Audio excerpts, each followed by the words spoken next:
Hello and welcome to this Mobalytics video. I'm your host Virkayu, and in this video we will be looking at the top 10 most dangerous champions with their lead. The basis of this video is to look at what champions statistically do the best once they have even a small edge in the game. And now I don't actually mean that you ruffle stomp the enemy laner so hard you can make clickbait YouTube videos. I mean that you can actually end the game quickly, that you can get this lead, use it, get LP, and then move on to the next one. Naturally, that means there is a high risk, high reward factor to these kinds of champions. When ahead, you can have it all, you can own all the star systems in the galaxies, but when you're behind, you're basically stuck in Tatooine. Ultimately, it's a champion that once you get 2 kills from one early game fight, the probability that your team wins simply escalates beyond measure. So we will list 10 champions, what makes them snowball well in the first place, how we can use that to end games, and what makes them better champs for this high-risk playstyle. And to further avoid your rage and judgment in the comment section, we will in fact have an honorable list at the end. And to begin, if you like medieval torture, perhaps you're a fan of Romanian torture chambers, you know, where Dracula had his castle and such things, Mordekaiser is your friend, or well-respected enemy, depending on your perspective, but he very much is a stat check champion. With a lead, more stats equals you win. And while that might be some complicated algebra for some of you, that simply means when he has less stats and he's behind, you simply don't win as much. And when you are this tanky with this much damage, he can be so difficult to kill, and even though they did nerf his passive at the beginning of the year, he's still very sticky, and when you're stuck in that passive, when you're stuck within his range, he just flash R's you, what are you gonna do? If he's ahead of you and he's picked you up and you don't have that much mobility, you simply have to accept your fate, like junglers being walking wards on TSM. You know when you join, that's what's gonna happen to you, it's inevitable. But on top of that, he does damage, so while he becomes harder to kill, he kills you with more ease. And because of that Claw of Death, and because of the ultimate of isolation, he scales very well into the late game. This instantly removes the jungler from the fight if you're doing a Baron contest. If the enemy ADC is super fed, he can take them out, you can wipe everyone else, and if the ADC by some small chance survives the banishment to the Shadow Realm, when they emerge, it's simply like Loki waking up and seeing the Avengers staring at him. Now next up, I'm gonna put Ornn. Now most people from my channel know that I am an Ornn main, I love Ornn, however I play him in the jungle, so my experience is vastly different from that of the meta abusers. But at the same time, an Ornn with a lead is one good fluffy boy goat thing. And in general, it's because tanks are underrated when they are given these early leads. The simple matter of fact is you just become too tanky to deal with, especially against an AD target, for example. You finish Sunfire, what exactly are they going to be able to do at that phase? Ornn also has incredible amounts of damage, and not only regular damage, it's mixed in 2 spells apiece for magic and physical. This means enemy laners who are trying to tank against him also struggle to deal with it. Add into this his passive in lane or in teamfights or in the middle of the map, it doesn't matter where he is, he can buy items, replenish, and itemize for a situation. And that's the thing, once he reaches level 12, he gets his upgrades, which means the sooner he gets 12, the more he has a lead, and when he reaches level 13, he begins to upgrade members of his team. So if he's a level or 2 ahead of you and he hits those item spikes, that's just free gold into his pocket. If you couldn't kill him when he was up 1 or 2k gold anyway, you can imagine when he gets another 2k gold lead just by hitting level 12. As such, a lead for him is a lead for his team, and we didn't even talk about his team fighting capabilities and how he can dominate that phase either. So, you know, my Ornny brothers, if you in fact love this champion, get a lead, win the game, have some fun because the nerfs are coming. Alright, if you didn't realize we're doing a countdown, we've done 10 and 9, now we shall do number 8, and that is Veni. She essentially needs 3 items to win the game, and we'll pop those on screen for you now, and it's basically how quickly can she get those. If you have a nice skirmish early, 2 free kills, you're already on your way. And any level and item advantage you have over the enemy ADC, over enemy junglers or what have you, means you can get to those items quicker simply by getting more and more kills. Very much a literally figurative snowball champion. And as weird as that was to say and probably hear, the fact that any advantage in early damage spikes make her even harder to shut down because that was already difficult considering her stealth. And not to insult you edgelords and Season 2 split pushing gods, but she sort of just right click to win once you have that. Also, if you don't like assassins as an ADC, this is what you pick. That can dam against a mispositioned assassin, can spell death for them and even more kills for you. Very good team fighting champion once you get past those 3 items, more defense, and then becomes even more difficult to stop. And for number 7, we must talk about Pike. There will not be many supports on this list or any list of this kind whatsoever, but Pike is an assassin. He uses that lead to get more damage, and every time he gets those kills, he gets gold, and more kills means more resets, and resets are a thing, they're gonna be a theme in this video. But he also gives gold to his allies when he gets those leads and those kills, and so he's much more dangerous for the entire game state, much like Ornn in that aspect, and because of his kit, he becomes an ultimate roamer. All assassins that get leads will look to roam and influence the map, use their mobility, their damage spike, their ultimates, and the fact that they have relatively low cooldowns in order to make sure everyone else on the map has no fun. There was even a video about his mid validity on Mobalytics, go check that out just a few weeks ago. And that was for these same and similar principles.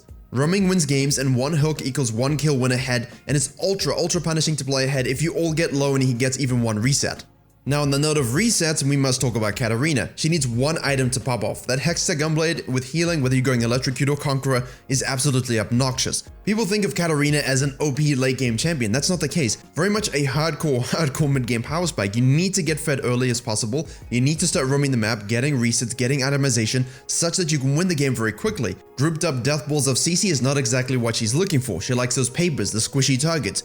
Gunblade healing makes her harder to shut down when she has a lead, because you don't really have the itemization or the burst damage to get through to her, and a lot of times with 1, 2, or even 3 kills, once she gets on you, by the time you finish that thought, you're actually dead anyway. Now your support's dead, now your jungler's dead, and now you're weeping. Maybe even singing Blue Moon. The fact that her damage is AoE and those resets come through means it won't just kill one person when she's fed, it will kill multiple. Bot laners, ward, listen to pings, please don't die to a tower dive, and be greedy for CS when you have 2 HP. This is not the kind of champion you want to give freebies to. Now in a nice thematic segue on roaming and diving bot lanes, Talon is very good at that. The fact that Riot thought it would be a good idea to make him a jungler was curious to me because I thought he was anyway, given how many times he shoves mid and roams to invade my red buff. He does scale decently for an assassin, but it's still very much early lethality, get the one-shots, get the lead. One simple item can mean someone's going to die at some point very soon. It's also that these items are very much affordable, and he's one of the best roamers, if not the best roamer in the game. A lead for him means the lead for the whole team, because once he's got Tiamat, Mobies, and a lethality item, shove, roam, tower dive, get in and out, that's a speciality. Also, Talon no ult in the chat really doesn't mean anything because he doesn't need it to one-shot you, especially if you're a nice ADC, simply leading an innocent farming life. He doesn't care for this and he will cut you down with the very sickle you use to farm, or whatever weapon, sickle, gun thing Aphelios likes to use.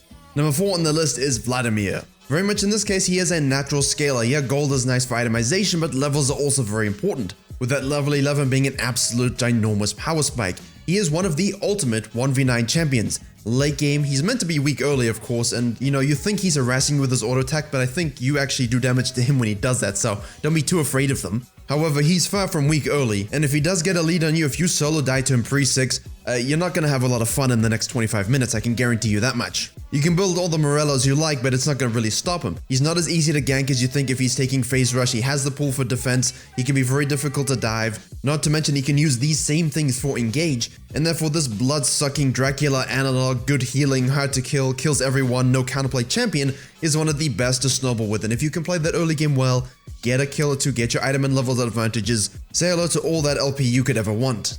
Alright, now it's time to get serious. We need to talk about the top 3.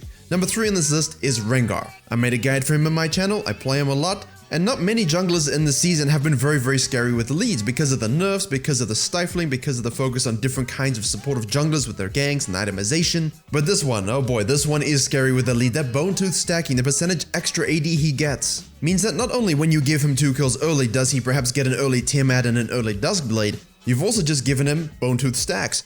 Extra built-in gold essentially with a percentage AD increase. And whereas a lot of junglers, especially strong early game meta junglers, end up falling off drastically, Rengar isn't exactly that weak early, and he scales beyond belief. In fact, he doesn't stop scaling because once you finish lethality, you can go into PD, IE, Essence Reaver, and become even more of a possessed, demented saber-toothed tiger. Essentially, he doesn't just become oppressive because of his ultimate for ADCs and squishies and lanes, he becomes oppressive for the enemy jungler too, because there's no way in hell, if you walk into a bush and he's there, that you're surviving if he has a 2 or 3 kill lead on you.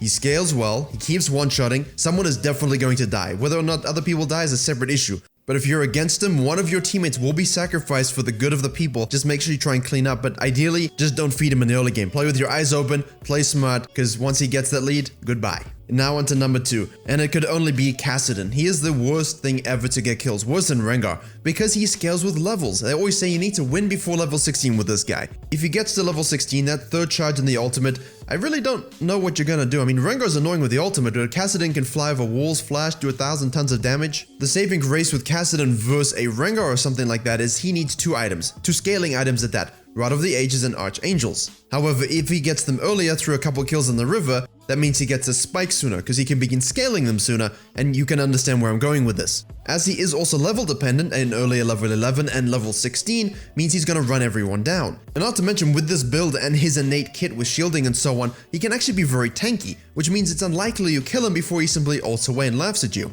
You see, Rengar makes ADCs and other squishies feel like minions when he's fed. Kassadin makes everyone feel like minions when he has a gold and a level lead. And now number 1, of course, we've had junglers and mid laners mostly because of the geographical impact they have from their positions, but But really, Master Yi is the best scaling jungler and champion in the game at the moment. He's the ultimate worst champion to feed, worse than Kassadin in fact. Because yes, Kassadin needs to scale with his items, right? Those 3 items that also need to scale. Yi, on the other hand, once he's got even Rageblade in his jungle item, can become so insane to deal with, especially if you do not have the equivalent level power spike. Once he gets his 3rd item, and by the way, all 3 really aren't that expensive, he also has the option of building tanky items, and trust me, as a person who loves to play tanks, there's no champion in the game that feels more irritating to deal with than a Master Yi. You can feel tanky as hell against anyone in the champion, but if this guy has 2 or 3 items, he has a level lead on the jungler or even you're not tanking anything. He's just gonna right click you, press alpha, meditate whatever damage you did, get resets on his ultimate, and you die. Right click to win, alpha to dodge stuff. Simply put, when you give him an early lead, a few kills, and he gets his items sooner, he becomes the most out of control champion in the game, and because SoloQ doesn't have the cohesion necessary to shut him down, most of the time you end up accepting your fate. Not to mention he's actually the prime example of why funneling is bad, and why people do funnel him because of his hyper scaling, and if you throw a Taric ult on him, oh, nightmares, I'm not even gonna think about it. Don't funnel. But as we said, we'd have some honorable mentions to avoid the rage in the threads, and given we spoke about Veni, I think we have to speak about Yasuo. He's not as dangerous as the others, but once he has that lead, the E-mobility, the wind wall being such a blocking ability, there was another word in front of blocking, but I figured I'd keep it monetizable. But he can simply run through an entire team if he has that lead. However, it's still kind of based on skill, whereas things like Yi, yeah, there's a difference between a challenger Yi player, if there are any, and the edgelord low elo master Yi mains, but the thing is with Yasuo, you will definitely notice differences between those skill gaps. But Miss Fortune is also very much a strong ADC. She got those nerfs, but she's way too strong with the lead because she can burst, and with crit it makes it even worse. She's not even reliant on auto attacks, and those spells aren't difficult to hit. A simple Q plus auto attack can mean your demise. And if you are looking to take these dangerous lead champions and go and stomp and win some elo, and you have a friend who likes to play tanks, Leona's the one to pair with that Miss Fortune. She gets very stanky with Stoneplate and whatever item she actually ends up building. Her Moby Boots mean she can roam the map with her 3 years of CC and lock anyone down for an eternity. Not to mention high base damage, and honestly as a Zyra main, when you see a Fed Leona Miss Fortune on the enemy team, that's such a difficult lane to deal with because once she engages and you're squishy, you're dead. That's it, end of story. And from the mid lane perspective, Kian is one of those champions that a lot of people don't like. She's polarizing. Why? Because of her ability to go camouflage, 3,000 times a second. Even if you shut her down in lane, once she gets that 1 or 2 item spike, she can actually one-shot most assassins and of course all ADCs. However, if you give her that lead, basically if she roams, she's a more dangerous talent, but there's a lot more skill expression in her kit, right? A lot of people like to say, well, Kian is easy, you don't have to try to win. That's actually not true. Her win rate shows you that despite the fact she's a high elo pick and can really dominate the map, she's not as easy to pick up as you would think. And in turn can be easier to shut down, and that's why she gets an honorable mention. And finally, we must mention the good Viking Olaf. No matter how many times I can say to my team, listen, I don't beat him 1v1 level 3, he's gonna do a first full clear, he will end up in your side lane, please don't die to him. Once he gets 1 or 2 kills, he will just literally stand in a fist fight with you and you will not win. Built-in lifesteal and sustain as he gets to low HP, the fact that he can chain you down with the axe. And what exactly are you meant to do if you have no flash, no dash, he hits 1 axe, he hits another, he fries you like bacon with that E, and basically you die. Yes, you can outscale him. Yes, you can end up kiting him out, but then ultimate, that level 6, if he gets that first, if you have a heavy CC scaling team comp and he gets this huge lead, you're never gonna get the chance to scale against a good Olaf. He will run down anyone out of position, he will take all objectives, and clean the game up by 20 minutes. That's of course everything you're trying to do with champions in this list. However, of course some are better than others as evidenced by the top 10. Hope you were able to enjoy and learn something from this video, especially if you like this game style. Please do like, share, and comment if you did. Do not forget to subscribe to the Mobalytics channel for a whole bunch of very interesting content coming very soon. I've been your host Virkayu, and as always, I will see you all in the next video.